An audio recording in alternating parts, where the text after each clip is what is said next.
언젠가 한번 제가 어느 그로서리에 갔더니 화면 좀 하나 띄워주시겠어요? 거기 그로서리 그 앞에 맞습니다. 그로서리 그 직원들이 전부 다 유니폼을 입고 있는데 그 유니폼에 저 글자가 쓰여 있는 거예요. So glad you are here. 사람들이 와가지고 웃으면서 미소로 들어오는 고객들을 이렇게 맞이하는데 당신이 여기 와주셔서 너무 기쁘다는 거죠. So glad you are here. 오늘 이렇게 고난주가 마지막 우리 새벽기도 시간인데 우리 사랑하는 하누리교회 성도님들 이렇게 오신 거 보면서 하나님께서 똑같은 마음이실 것 같아요. So glad you are here. 특별히 어제는 금요일 기도회였는데 저녁 늦게까지 기도하시고 가셨다가 다시 또 아침에 오시기 어려우셨을 텐데 오신 분들, 또 일주일 내내 월요일부터 토요일까지 하루도 빠짐없이 오신 분들, 또 다른 날은 못 왔지만 하루라도 내가 참석해야 되겠다 하고 토요일 날 이 아침에 오신 모든 분들, 주님께서 틀림없이 So glad you are here. 우리가 여기 와서 너무 기쁘다 이렇게 하나님께서 말씀하시고 축복하시는 줄로 믿습니다. 그런 은혜가 넘치기를 원합니다. 몇 년 전에 눈이 많이 왔던 적이 있어요. 근데 이제 처음에 좀 따뜻해지다가 갑자기 기온이 내려간 거예요. 그래서 어떤 일이 일어났냐면 그 눈이 얼었죠. 화면 좀 보여주시겠어요? 아주 단단하게 얼은 거예요. 얼음처럼 눈이. 그래서 제가 밖에 나서 발로 이렇게 밟아봤는데 얼어가지고 이게 뭐 움직이지 않고 깨지지 않는 거예요. 근데 제가 놀라운 걸 봤어요. 이게 뭐냐면 뭐가 녹아 있어요. 그 아주 단단하게 얼음처럼 이렇게 굳어 있는 그 땅이 이렇게 녹아 있는 것을 본 거예요. 그래서 저게 뭔가고 제가 자세히 봤어요. 봤더니 낙엽인 거예요. 낙엽. 죽어서 나무에서 떨어진 낙엽인데 저게 눈을 녹였어요. 저게 도대체 어찌 된 일인가 제가 생각을 해보니까 낙엽이 햇볕을 받아가지고 이게 따뜻해져서 그 온기로 저 딱딱하게 굳은 얼음 눈을 저렇게 녹인 거예요. 바닥까지. 우리가 이제 내일 부활주의를 생각하면서 기대하는 마음이 있습니다. 그렇죠? 부활절은 늘 언제나 기대가 되고 설레는 그런 어떤 마음이 있어요. 왜 그런가 하면 우리가 사실 낙엽처럼 죄와 허물로 이미 죽은 자녀였잖아요. 죽은 사람들이었는데 예수 그리스도께서 당신의 사랑으로 당신의 생명으로 우리를 충만케 하셔서 하나님의 자녀로 삼으시고, 그죠? 얼어붙은 세상일지라도 그 사랑과 생명으로 녹일 수 있는 하나님의 자녀로 세워주신 날이기 때문에 그렇습니다. 그래서 이번 부활주일도 여러분들이 기대하시면서 하나님의 그런 놀라운 생명과 사랑으로 충만하게 채워지시는 그런 시간 되시기를 바랍니다. 사실 오늘이 토요일인데 오늘이 설교하기에는 조금 애매한 날이에요. 예수님의 고난에 대해서 설교하자니 예수님이 이미 이제 전통적으로 생각할 때 어제 금요일 날 오후에 십자가에서 죽으셨거든요. 그리고 이미 장사 지내셨어요. 무덤 속에 계신 그런 날이에요.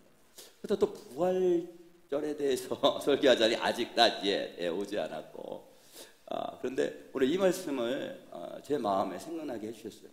그래서 그리고 제가 묵상하는 가운데 이게 우리 하누리교회 마지막 날 토요일 날 새벽기도로 주신 말씀이 맞구나라고 하는 확신이 들었습니다. 이 말씀은 어떤 말씀이냐면 이미 부활주일을 여러 번 지낸 우리에게 주신 말씀.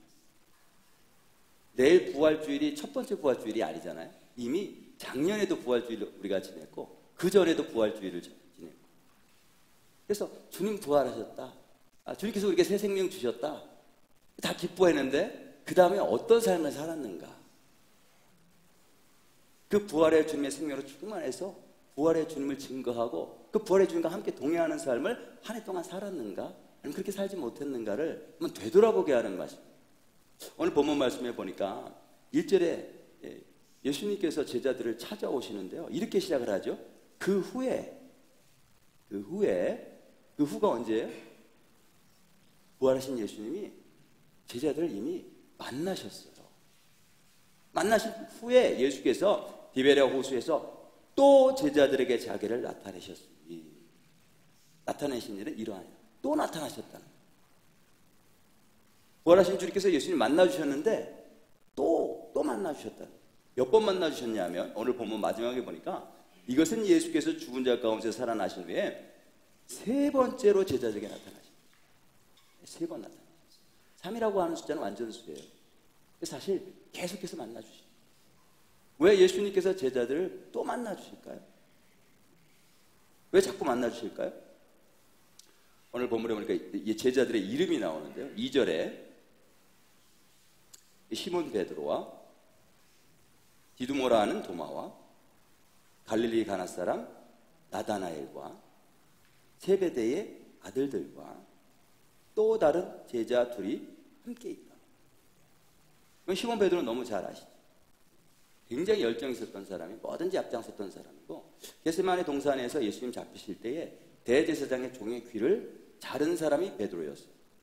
다른 복음서에서는 그 사람이 누군지 이름을 밝히지 않지만 아마 그 사람이 누군지 자꾸 요한에게 물어봤나요? 요한복음이 맨 마지막에 기록돼요. 요한이 답을 알려줍니다. 누가 잘랐냐? 베드로가 잘른 거야. 예수님 지키기 위해서 가장 앞장서고 심지어 칼로다가 베드로 대제사장의 종의 귀까지 잘랐던 사람인데 마지막 순간에 생명의 위협을 느꼈을 때 예수님 모른다고. 그 다음에 누가 나오냐면 디두모라 하는 도마와 도마에 대해서도 요한복음에서 굉장히 도마의 어록을 굉장히 여러 번 이렇게 우리에게 알려주고 있어요. 어떤 말을 했냐면 도마가 우리도 주와 함께 죽으러 가자 이랬어요. 11장에서 우리도 주와 함께 죽으러 가자. 그러다가 몇 장 이렇게 넘어가면 또 무슨 말을 하냐면 주께서 어디로 가는지 우리가 알지 못하는데 우리가 어떻게 가겠나이까 이렇게 말을 해요. 또 여기 보면 도마의 별명이 디두모라고 그러잖아요. 쌍둥이에요. 아까 그 도마 맞나? 그죠? 딴 사람 아니야? 그리고 예수님 부활하셨을 때 도마는 없었잖아요.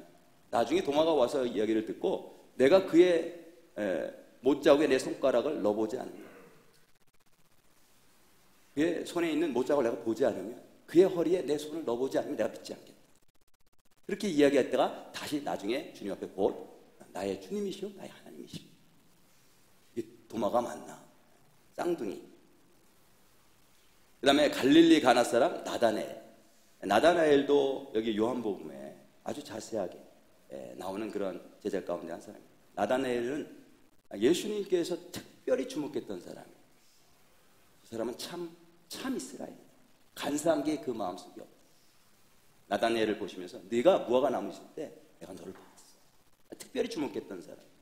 그 다음에 세베대의 아들들 야고보와 요한이죠.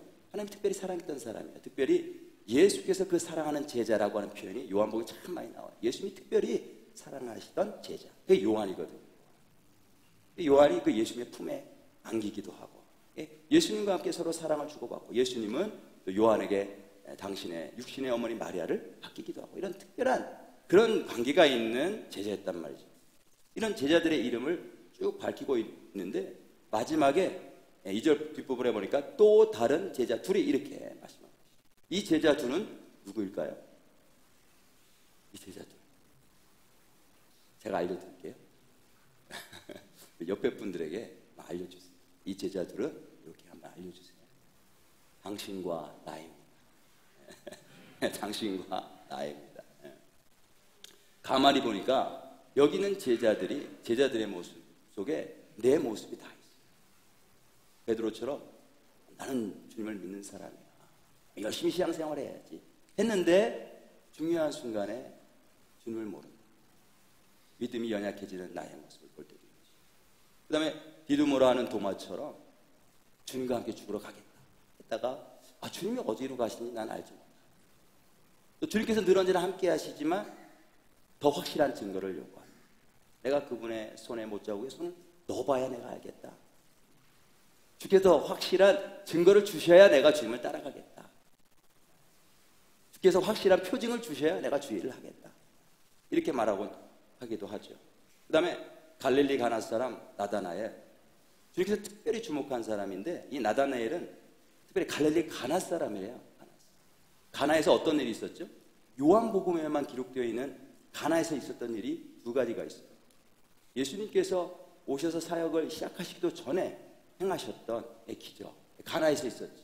두 번의 기적이 가나에서 있었어요. 한 번은 물을 포도주로 만들었던 사람, 그 다음에 왕의 신하의 아들의 생명을 구하셨던 사람. 그 사건이 일어났을 때 이 나다나엘은 굉장히 큰 충격이었을 거예요. 왜냐하면 자기가 다 아는 사람이잖아요. 자기가 다 아는 사람들, 자기가 다 아는 집에서 일어난 사건이란 말이죠. 그러니까 다른 제자들에 비해서 훨씬 더 이 나다나엘에게 온 그 예수님의 기적에 대한 그런 충격은 훨씬 더 컸어요. 우리도 주님께서 내 삶 가운데 일으키신 나만이 하는 그런 놀라운 기적들이 있잖아요. 다 체험했단 말이죠. 그 다음에 세베대의 아들들 요한처럼 내가 주님 사랑한다 고백하고 주님이 날 얼마나 사랑하시는지 그걸 듣고 이랬던 제자들인데, 이 제자들이 옛생활로 돌아갑니다. 3절에 보니까 시몬 베드로가 나는 물고기 잡으러 가노라 하니 그들이 우리도 함께 가겠다고 나가서 배에 올라가죠.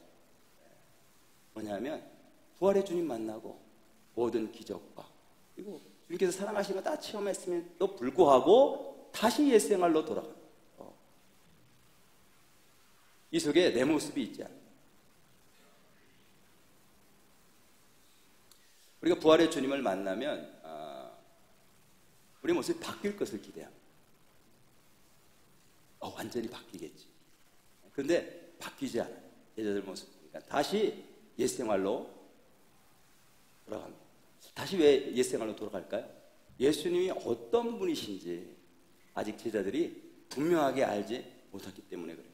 그래서 다시 옛생활로 돌아가서 배에 올라가서 그물질을 하는데 그날 밤에 3절 마지막 부분에 보니까 아무것도 잡지 못하다. 빈 그물.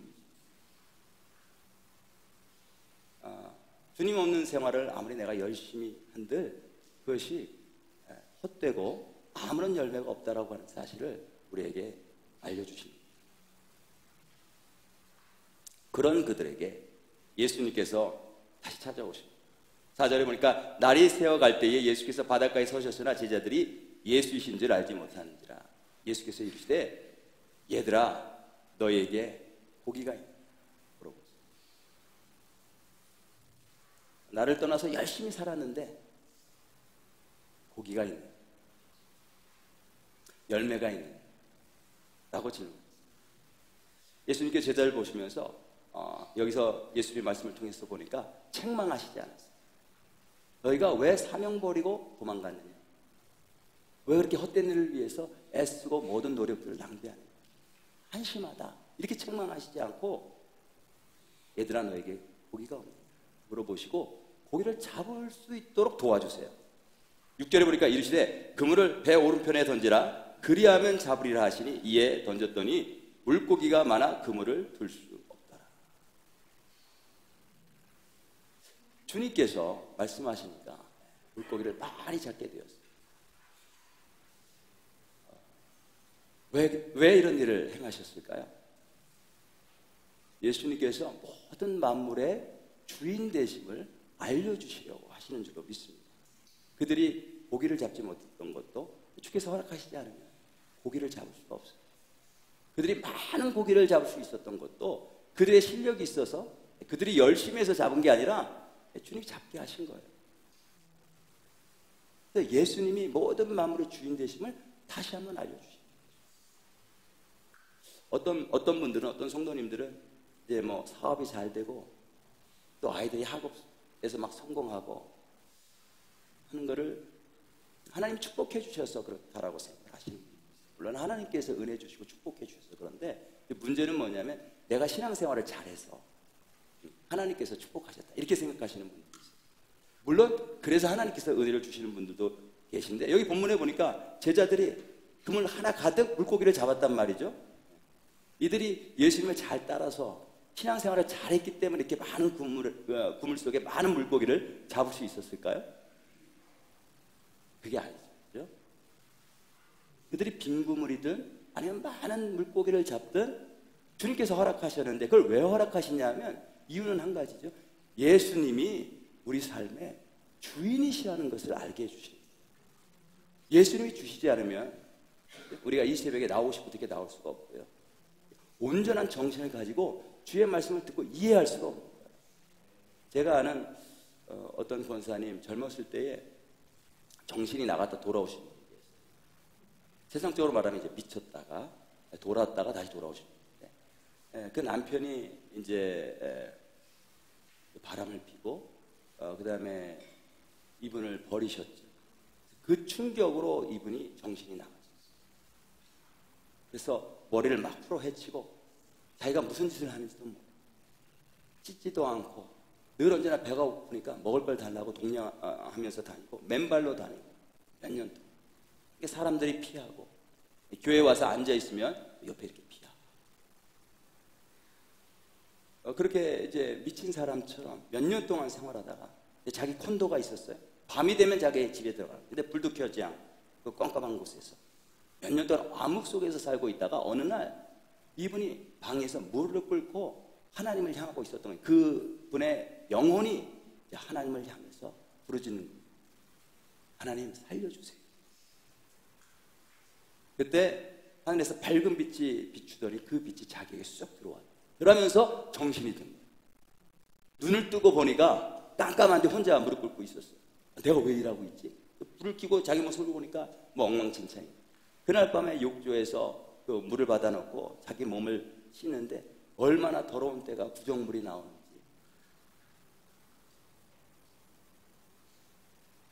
그러면서 그 의사가 준 모든 약들도 다 버리고 주님께서 완전히 건강을 허락하시고 정신을 허락하셔서 살아계신 하나님의 능력과 그 은혜를 이제 증거하는 그 신앙이 좋은 그런 권사님이 되셨어요.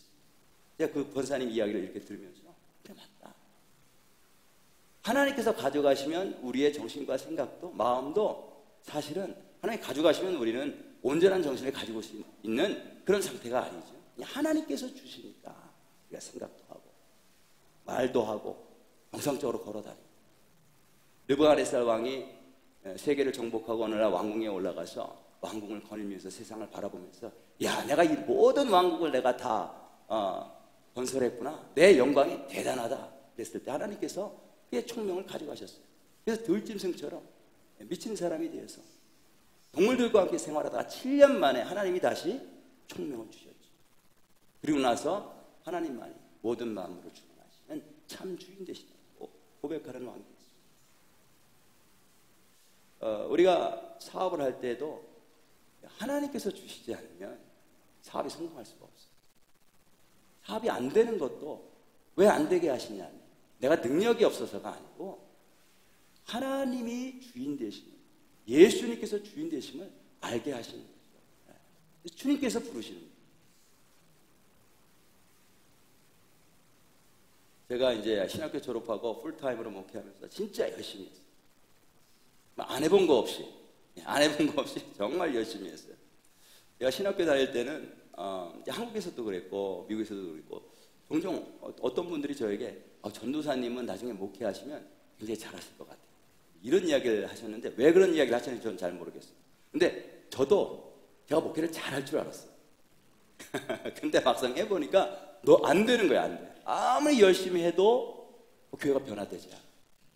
사람들이 변화되지 않아. 사실 제가 변화됐어야 되는 거예요. 그러다가 나중에 번아웃이 됐습니다. 그래서 탈진 상태가 됐는데 그때 이제 병을 얻게 됐죠.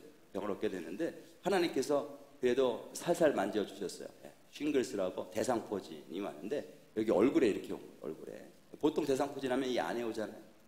근데 저는 감사하게도 얼굴에 와서 성도님들이 다 보시고 깜짝 놀랐어요. 근데 그때 얼마만큼 제가 번아웃이 됐냐면 사람들과 이야기를 할 수 없었죠. 기도를 할 수 없었죠. 누가 전화 와서 전화를 받으면 제 남아있는 에너지가 이렇게 빠져나가는 것처럼 느낄 정도. 아무것도 할 수 없는 상태가 돼요. 그래서 이제 교회 이야기를 하고 아무래도 제가 한 달을 쉬어야 되겠습니다. 한 달 만에 하나님 회복시켜 주시면 오고 만일 회복이 안 되면 또 한 달을 제가 쉬도록 하겠습니다. 교인들에게 이야기를 하니까 교인들이 감사하게도 허락을 해 주셨어요. 그래서 이제 집에 와서 이제 쉬고 있는데 하나님께서 그때부터 저를 여행을 시키시기 시작하셨어요. 저는 아무런 계획도 없었는데 하나님께서 사람들을 이렇게 부르셔서 저도 모르는 그런 여행 계획을 세워놓으시고, 그래서 애틀란타로, 플로리다 사람들이 불렀어요. 그리고 애틀란타에 있는 어떤 기도원, 목사님 여기 와서 한 달 동안 쉬세요. 제가 이미 다 페이했습니다. 플로리다에도, 올랜도로 오세요. 잭슨빌로 오세요. 가보면 하나님께서 미리 저를 위해서 준비하신 것과 같은 그런 일들이 준비되어 있는 거예요. 목사님들 모임이 있는데 계곡에서 카누를 타는 그런 행사를 1년 동안 준비했는데, 제가 거기 가니까 딱 그 시간에 맞춰서 마치 저를 위해서 1년 전부터 준비하신 거예요. 미시시피에 가가지고 또 낚시할 수 있도록 초청해 주시고, 그러면서 하나님께서 저를 이곳저곳으로 이렇게 보내셔서 여행을 하시면서 뭘 느끼게 하시냐면, 하나님의 하나는 놀라운 엄청난 은혜가 있음을 알게 하셨어요. 기도원에 있으면서 기도를 하는데 처음에는 10분도 기도를 못해요. 그만큼 모든 기력이 다 소진했어요.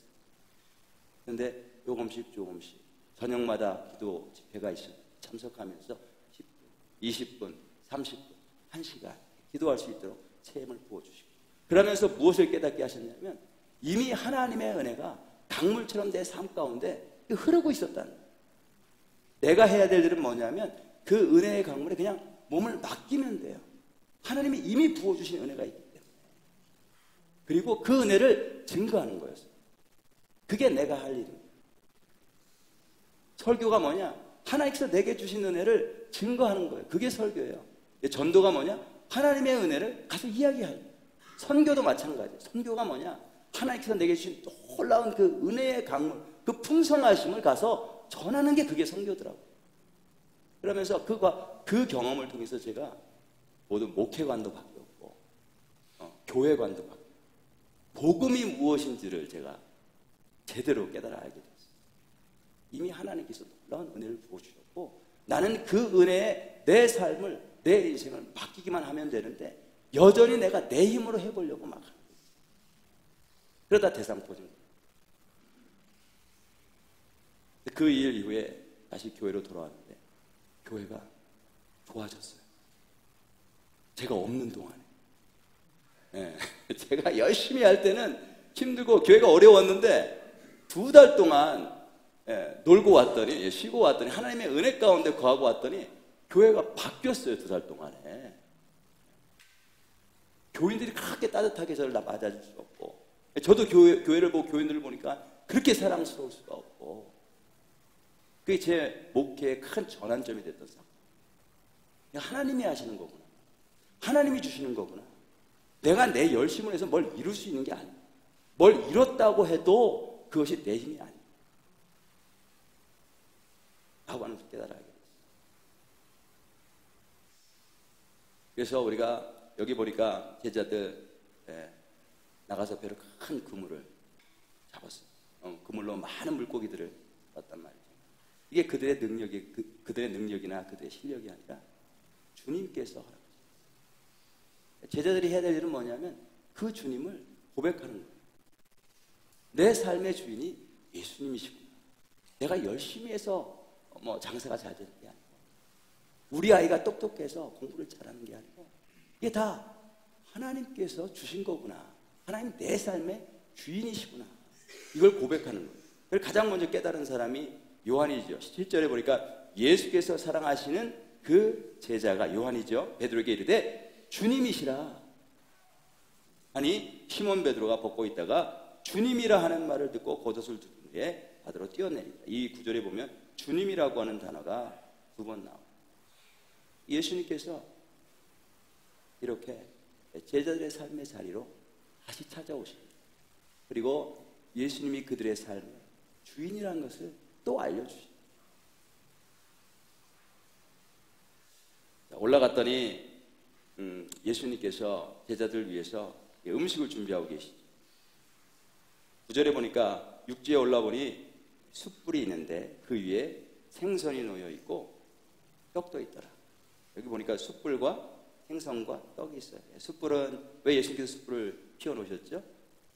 베드로가 숯불 쬐면서 불 쬐면서 예수님 3번 부인을 더 기억나게 하시고 회복시켜 주시고 숯불 피워놓으셨어요. 생선이라면 제자들이 처음에 예수님께서 부르셨을 때 그때도 똑같이 그물에 많은 생선을 잡게 하셨어요. 그들을 처음 부르셨던 그 소명을 다시 한번 확인시켜 주십니다. 그 다음에 떡도 있어요. 물론 생선과 떡, 오병이어의 기적을 기억나게 하죠. 예수님께 어떤 능력이 있는지, 예수님이 어떤 분이신지를 다시 한번 기억나게 하죠. 제자들이 다 올라왔을 때 예수님이 그들을 섬기십니다. 아침 식사를 대접해 주시는 거예요. 예수께서 이르시되 지금 잡은 생선을 좀 가져오. 주님이 없는 삶, 자기들이 열심히 했을 때는 빈 그물이었는데 주님이 함께 하시니까 금방 가득 찬 그물을 갖게 됐어요. 그 생선 세보니까 153마리. 주님이 함께 하실 때 언제나 풍성하고 언제나 충만하다는 것을 알려주시죠. 그리고 12절에 보니까 예수께서 이시되 와서 조반을 먹으라 하시니 제자들이 주님이신 줄 아는 고로 당신이 누구냐 감히 묻는 자가 없더라. 13절에 예수께서 가셔서 떡을 가져다가 그들에게 주시고 생선도 그와 같이 하시죠. 지금 뭘 하시냐면 예수님이 제자들을 섬기세요. 아침 식사를 준비하셨어요. 제자들을 섬기십니다. 생각해보면 언제나 예수님이 제자들을 섬기셨어요. 한 번도 제자들이 예수님을 섬긴 적이 없어요. 언제나 예수님께서 제자들을 섬겨주셨어요. 하나님 나라의 법, 여러분께서 하나님 나라의 법을 다 잘 아시죠? 누가 가장 높은 사람이 하늘나라에서는요? 섬기는 사람이 가장 높은. 그래서 누구든지 하늘나라에서 하나님 나라에서 높은 자가 되려면 섬기는 자가 돼야 돼요. 그래서 예수님께서 제자들의 발을 씻겨주십니다. 제자들보다 낮은 자리. 우리가 종종 예수님을 섬긴다라고 하는 이야기를 종종 하는데요. 우리가 잘 몰라서 하는 말이에요. 우리가 예수님을 섬기는 게 아니라 사실은 예수님이 우리를 섬기십니다. 우리가 예수님을 섬기려면 우리가 예수님보다 더 낮아져야 되잖아요. 그런데 그게 불가능한 일이에요. 예수님의 낮아지심은 예수님의 겸손은 우리가 감당할 수 없는 겸손. 하나님께서 인간이 되신 그 겸손.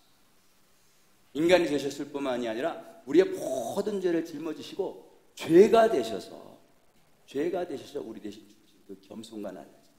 이것은 우리의 가슴으로는 감당할 수 없는 그런 겸손이 있어요. 그래서 사실은 우리가 예수님 섬긴다고 하지만 언제나 예수님께서 우리를 섬겨주십니다. 우리 찬양팀이 여기 앞에 쓰셔서 찬양인도 오늘 아침에 참 이야기해 주셨는데 주님 섬기는 마음으로 교회 섬기는 마음으로 찬양한다고 하지만 사실은 주님이 그들 아래에서 그들을 섬겨주시기 때문에 그들이 찬양 인도를 할 수 있어요. 제가 여기서 설교하는 것도 마찬가지예요. 제가 주님의 일을 하겠다고 주님을 섬긴다고 설교하는 게 아니라 주님께서 낮은 자리에서 나를 섬겨주시니까 설교할 수 있는 거예요. 주님이 어디 계신가? 여러분 찾으려면 어딜 보셔야 돼요? 여러분들 발을 보십니다. 주님께서는 여러분들 아래에서 지금도 여러분들을 섬겨주고 있습니다. 제가 처음 예수님을 만났던 그 시간을 제가 지금도 기억하는데 1997년도 12월 달 어느 해 겨울 밤이었어요. 크리스찬 기숙사였는데 1층에는 식당이 있고 뭐 오피스가 있고 2층에 이제 방들이 있고 3층에 채플이 있고 그 다음에 도서관이 있고. 근데 제가 이제 한국에서 신학대학원 다니면서 마지막 학기 준비하면서 이제 진로를 놓고 기도하는 가운데 있었어요. 그래서 이제 3층에 올라가서 도서관에서 12시까지 기도하다가 12시에 이제 그 채플이 옆에 있었는데 채플에 가서 하루에 한 30분씩 이렇게 밤마다 기도하던데 그때 하나님께서 많은 은혜를 주셨어요.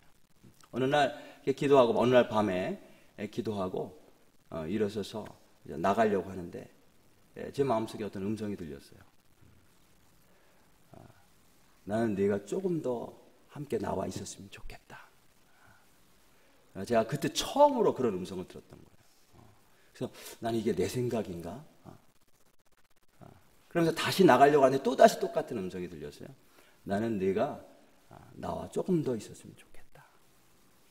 그래서 혹시 몰라서 자석에 이끌리는 것처럼 자리에 다시 앉아서 돌아와서 기도하는데 또 이런 음성이 들렸어요. 왜 거기서 기도하니? 더 가까이 나와라. 올라와서 기도하라.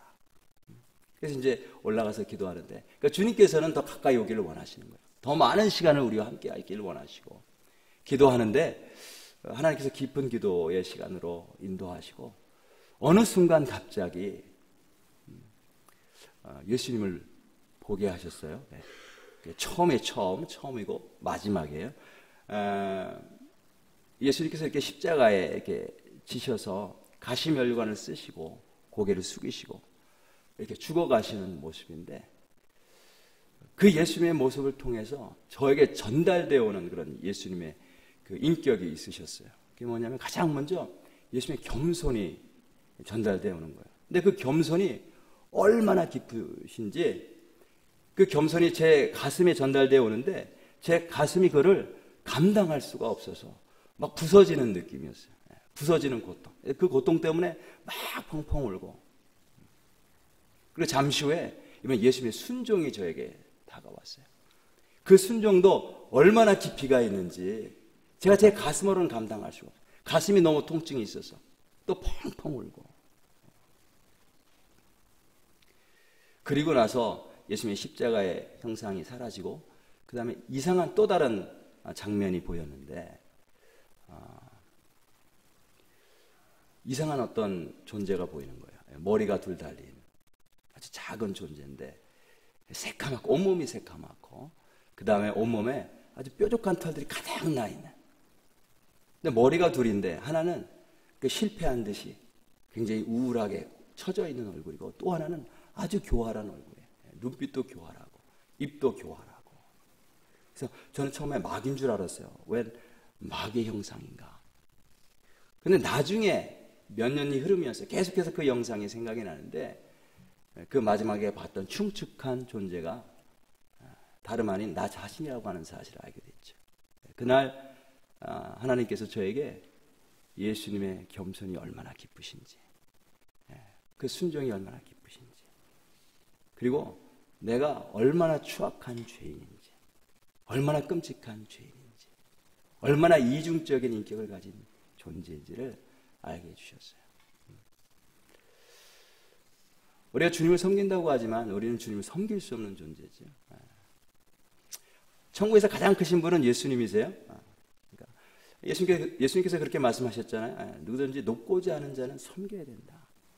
가장 높으신 분이 예수님이시기 때문에 가장 낮은 자리에서 섬기시는 분도 예수님이신 줄로 믿습니다. 그래서 우리의 삶 가운데서 우리가 무엇을 한다고 했을 때 내가 하는 게 아니라 사실은 주님께서 우리를 섬겨주시니까 우리가 그 일을 감당할 수가 있고, 주께서 허락하시니까 우리가 오늘도 숨을 쉬고 오늘도 또 일터로 삶의 자리로 나아갈 수 있게 되는 줄로 믿습니다. 오늘 말씀을 생각하면서 제가 감동이 돼서 시를 한 편 적은 게 있어요. 이 시를 제가 함께 나눠드리고 함께 기도하는 시간을 좀 가지려고 합니다. 만왕의 왕 내 주님께서 나를 섬기시네.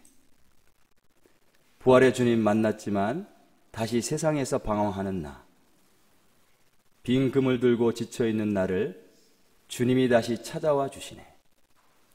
얘들아, 너에게 고기가 있느냐? 꾸짖지 아니하시네. 오병이어의 주님, 전능하신 하나님, 살아계신 그리스도, 그 주님이 오늘도 나를 섬기시네. 떡도 주시고 생선도 주시고 성령도 주시네. 얘들아, 성령 받아라. 얘들아, 성령 받아라.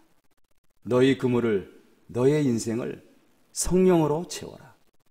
주님이 살을 주시고 피도 주시고 오늘도 내 발을 닦으시네. 우리 찬양 한 곡하고 오늘 말씀 생각하면서 함께 기도하도록 하겠습니다. 부활의 주님 만났지만 다시 옛 생활로 돌아가는 변함이 없는 우리의 모습을 주께서 책망하지 아니하시고 다시 찾아와 주십니다. 다시 만나 주십니다. 그리고 우리 삶을 다시 채워 주십니다. 그러면서 예수님께서 내 삶의 주인이시라는 것을 다시 알려주십니다. 우리가 고백해야 될 것은 그분이 나의 주인이심을 다시 한번 인정하고 고백하고 주께로 더욱 가까이 나아가는 일인 줄로 믿습니다.